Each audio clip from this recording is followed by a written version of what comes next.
ही सगळी दुर्घटना जर बघितली तर याच्यामध्ये पालिका आयुक्त आणि प्रकल्प अधिकारी संजय कुलकर्णी यांनी कमालीचा ढिसाळपणा, हलगर्जीपणा दाखवलेला आहे।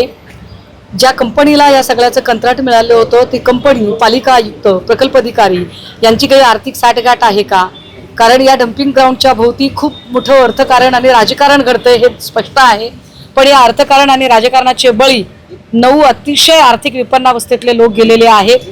या अतिशय आर्थिक विपन्नावस्थेत असणाऱ्या त्या 9 लोकांच्या कुटुंबियांना आम्ही भेटलो, त्यांच्याकडनं काही बाबी समजून घेतल्या। या प्रत्येकाच्या मनात एक संताप आहे, चीड आहे, आक्रोश आहे। ज्या पद्धतीने हे प्रकरण हाताळायला पाहिजे होतं तसं पालिका आयुक्तांनी हाताळलेलं नाही।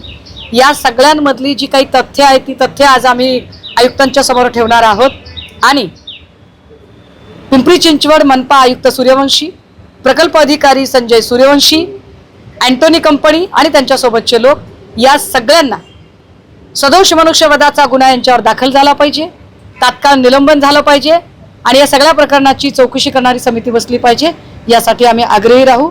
त्यासाठी शिवसेना उद्धव बाळासाहेब ठाकरे पक्ष, आमचे शहर प्रमुख चेतनजी पवार, सगळे पदाधिकारी आम्ही सभागृहाच्या आतली, सभागृहाच्या बाहेरची आणि न्यायालयीन लढाई लढण्यासाठी सज्ज असू। आज अजितदादा असते तर काय परिस्थिती? एक्झॅक्टली, आम्ही दादांना आज फार दादांची आठवण येते, कारण आज जर दादा असते तर दादा स्वतः घटना घडल्यापासून 2 तासाच्या आत इथे हजर राहिले असते।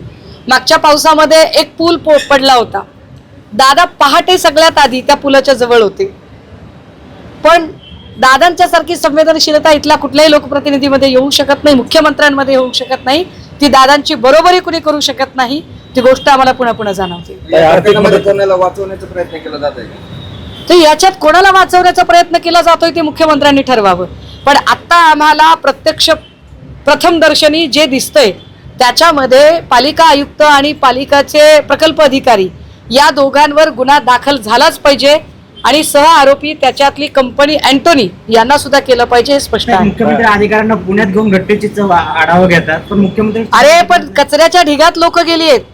लोक जर कचऱ्याच्या ढिगात गेले आहेत आणि तुम्ही पंचतारांकित हॉटेलांमध्ये बैठका घेताय तर काय मुख्यमंत्र्यांना तरी संवेदनशीलता आहे की नाही? आर्थिक मदतीबाबत आपण कसं पाहताय? मला आर्थिक मदतीशी घेणं देणंच नाहीये। 5 लाख रुपये दिले म्हणजे जबाबदारी संपते का? 5 लाखांनी 10 लाखांनी प्रश्न सुटत नाही। मुळात या प्रत्येकाने आपली कर्तृत्ववान माणसं घरातली गमावलेली आहेत।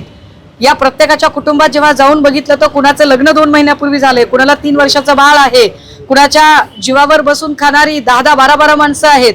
त्यामुळे या कुटुंबाचं पुढे काय, हा सगळाच विषय महत्त्वाचा आहे आणि त्या सगळ्यांवर आम्ही बैजवार चर्चा करू।